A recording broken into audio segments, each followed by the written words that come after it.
again, for me, I said, like I came here before, it's not about money, man. Wait, hold on. I'm not trying to cut you off, but they said you do 2 jobs and we pay you less? That don't add up to me.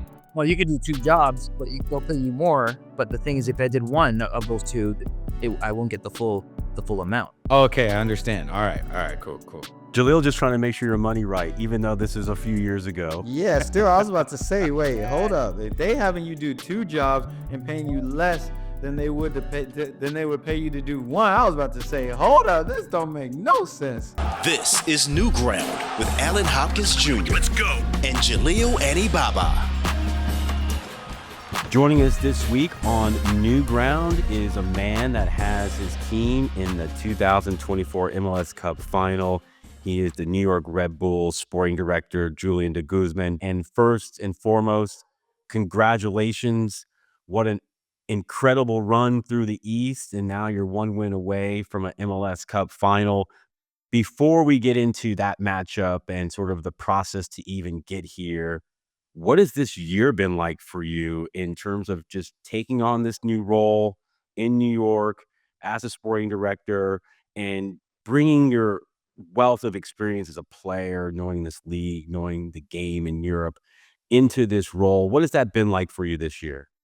It's been an incredible ride, I must say. It's been a huge blessing to be here as a Canadian, working for such a huge organization, and then being in the MLS. I mean, this is a league I played in my past years as a former player for TFC and SC Dallas, and to see how this league's evolved and to where it's at today, it's a dream come true as a huge passionate fan for the game. So, but for myself, this season has been one of the best learning experiences for me as a human being, and being able to take on this role and this responsibility as sporting director for the New York Red Bulls has been eye-opening.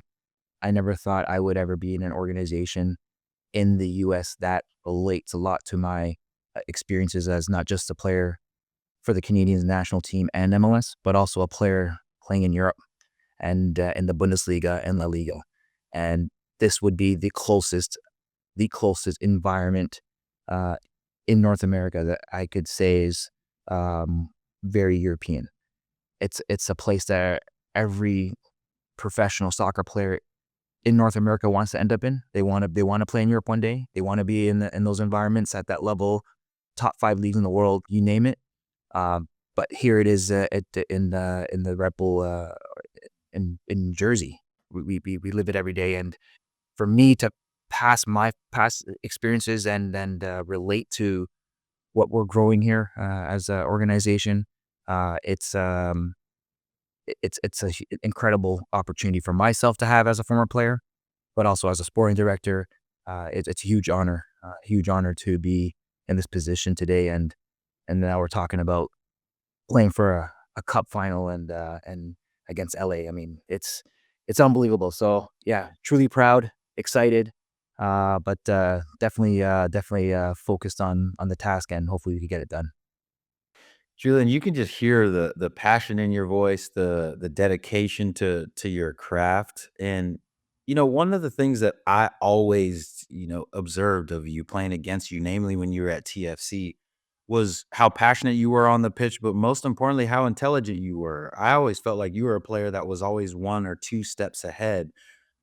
But I want to take us all the way back to when you were transitioning, in your last days at Ottawa Fury, deciding whether you're going to retire or not. How did you know you wanted to get into the technical side? Because that transition can be key, because now you are on the track to be able to not only continue to help young players, but to build your resume in a way that is very inspirational, even post-playing career. That's a great shout there, Julian. And I know when I look back at that time, my last couple of years playing for Ottawa Fury, even before going there, I could have stayed in Europe.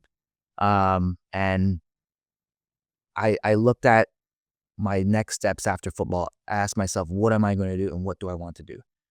Knowing that I was Canadian, and I said, you know what? Since I left home, when I left home in 97, I mean, we didn't have any professional teams in Canada at that time.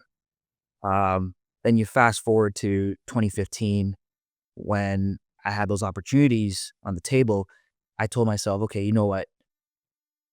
And we're in 2015, and we now only have 3 MLS teams, professional teams: Vancouver, Montreal Impact at the time, and then Toronto FC. And then we had 2 other professional teams in NASL. I said, man, since 97 to 2015, we only had now 5 professional teams in our country. So it made me scratch my head. And I had to ask myself, what is going on in Canada? You look at the MLS now, that league has evolved. I mean, you have the MLS, you have the USL Championship, you have NASL, you had all these leagues and professional teams. And I was wondering why is Canada moving at such a slow pace after everything that I have done and other players that are Canadian have done and sacrificed to hopefully grow the game in our country is moving at such a slow pace. So I committed to Ottawa. It wasn't about money. It was more about education, knowledge, to why the state of soccer in Canada is where is that at that time. So when I pretty much called it my last year, it was between, do I just jump into coaching and just figuring things out, or do I find out what the executive position is like? Because I didn't really know what the answer was. Fortunately, when I retired, they allowed me to jump into coaching with the staff. So I became one of the assistant coaches. And I was also assistant GM. And I was kind of learning what do those rules entail when you're juggling kind of both titles. It took me 6 months until the bosses at Ottawa said, listen, we're going to move on from our head coach and we're going to make you the head coach and the GM. I was already in complete shock. I was just learning my task post-career. Yes. I had no clue how to coach. I had no clue how to be a GM, but I was just learning everything on the fly in the first 6 months. Keep in mind, missing the game already. It's still fresh in my mind that, man, I was just a player 6 months ago. But there's a question asked from my bosses, and he said, listen, I'm going to give you 24 hours to think about it if you want to take over the team, but come back to us. And it took me 24 hours of not sleeping, but talking to, obviously, a lot of my mentors. And to be honest, Jalil, a lot of my mentors have nothing to do with soccer. These guys are I love it. people that I like. They're the successful ones that look like me, who probably work in, the financial district. They're the successful ones that are lawyers, or they're the guys that I said, you know what, these are the guys I need to learn a lot from, because at some point I Yep. won't be on anymore as a player. So what's more to life? And those guys were the guys that said, listen, this is something that's good for you. You've done a lot as a player. You do things that you could pass on to a lot of the young ones, the future. So you could be a leader. So I committed to the role. I did it as an interim for the remaining of the season. We didn't make playoffs, but the board decided to renew my contract and say, listen, we're going to give you a full-time gig as a head coach and a sporting director for the Ottawa Fury. And this goes back to now my playing experiences. And I said, well, as a player, I remember having a head coach here and a sporting director here. They were never together. And the guys that were offering me the job, the board at the time, they weren't really big soccer guys. They were more hockey guys. So they didn't really know what that meant. But they said, listen, if that's the case, that's fine. But you won't make as much money if you have both roles together versus split roles. And again, for me, I said, like I came here before, it's not about money, man. Wait, hold on. I'm not trying to cut you off, but they said you do 2 jobs and we pay you less? That don't add up. That don't add up to me. Well, you could do 2 jobs, but they'll pay you more. But the thing is, if I did one of those 2, I won't get the full Okay, I amount, understand. right? All right, cool. Jalil just trying to make sure your money right, even though this is a few years ago. Yeah, still, I was about to say, wait, hold up. If they having you do 2 jobs and paying you less than they would pay you to do 1, I was about to say, hold up, this don't make no sense. I know. No. This is not. And that'll be different. And that'll be different. No, that's not the case. But I was okay with taking the pay cut, doing the split roles. And the final question to me from the board was, well, do you want to be a coach or a GM? This decision would make my life, and for the next 5-10 years, who I am and where I'll be in the future. And I decided to become the GM for Ottawa Fury in 2017 full time. So that was, again, another learning curve. I had no clue, to be honest, what it meant. But yeah, I mean, it worked out for me, and it was a great educational experience, I must say, for the 2 years I did that full time. Very appreciative of it, and, it was an absolute grind to the point where I was washing laundry to submitting, like, roster spots for the team on the weekend, man. It was a grind, but it was definitely a learning experience. A couple more questions before we let him go. We know that he's not the kit man anymore at New York, but can do it all. The club got a jack of all trades for sure. I'm curious to hear your thoughts on, as we shift to the game this season. You have a first-year head coach. This is, of course, the club's second MLS Cup. The first was in 2008. What's the moment right now that you hang on to that you realize, looking back, was the turning point or the key moment or that signal of belief that you were looking for, that you had a championship caliber squad this year? I would say if we went back to, the time we beat Inter Miami 4-0 at home. I know it was early in the season and they didn't have Messi, but I think because we were such a young group, we didn't have Emil Forsberg at the time. He wasn't around. And, this league's always heavily focused on who's your DP and is your DP around. So it was almost like, I would say, somewhat of an even playing ground, but Inter Miami still had Suarez, they had Busquets, they had Alba, they had all the star players. And for our guys to go into this match without Emil Forsberg and still have the confidence to take it to them and win the match 4-0 without Emil, it showed we had a strong core. And our core is, I would say, one of the most important definitions of this club's success. Yes, it's important to have a game-changing player such as Emil Forsberg, but you still need that core. And the way they demonstrated their belief to play against, this star-studded team like Inter Miami and going with confidence and beat them 4-0, that was the moment people started to talk about, okay, Red Bulls actually have a team. There's something. And this was earlier in the season, I would say. Now, the question is, how long do you hold on to that momentum, right? And that's one of the hardest things to do in PR.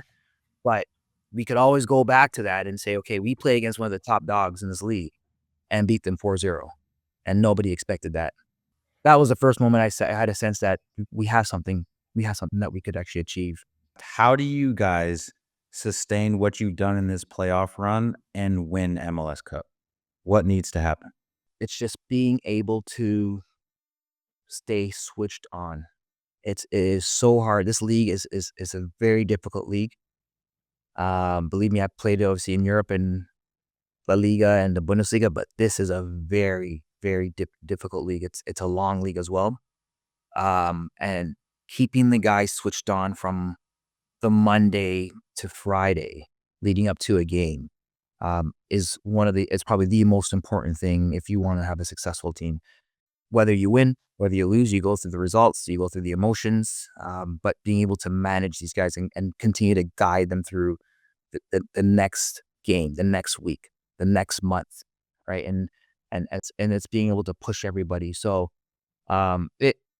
it's not easy. It's extremely hard. I mean, you could easily get sidetracked by just enjoying a win, too much and celebrating it too long, right? And then stuck on that, or maybe a huge defeat like when we lost 5-1 against NYCFC, and you could feel the energy in the building. I was like, everybody was down, and it was one of those days where we took our time and focused on each person. When you look them in the eye, you ask them a question and you really tap into that person, and what their answer meant is something that you had to find a solution for, whether it might be on the field, maybe take time with them off the field. Those are the things that allows me, as in my job, what I do on a day-to-day, is make sure I connect with every individual in the building as much as I can, and feeling them whether they're on a high and a low, but making sure we keep a plateau, right? And we stay focused and we know we're aligned. Like, all right, it's next week. We got to go again, and we got to go again, and we got to go again. So, like I said, nothing changes in terms of our approach from a Monday. Our Mondays is a Monday from the time we started the season till now, and it goes on through throughout the entire week, where we keep it consistent. We have a well-structured setup here, but the guys are so disciplined, man. These guys, I tip my hat to them to get this far. These boys have really pulled through, and they've proven to be top professionals in this environment, which I'm very proud of.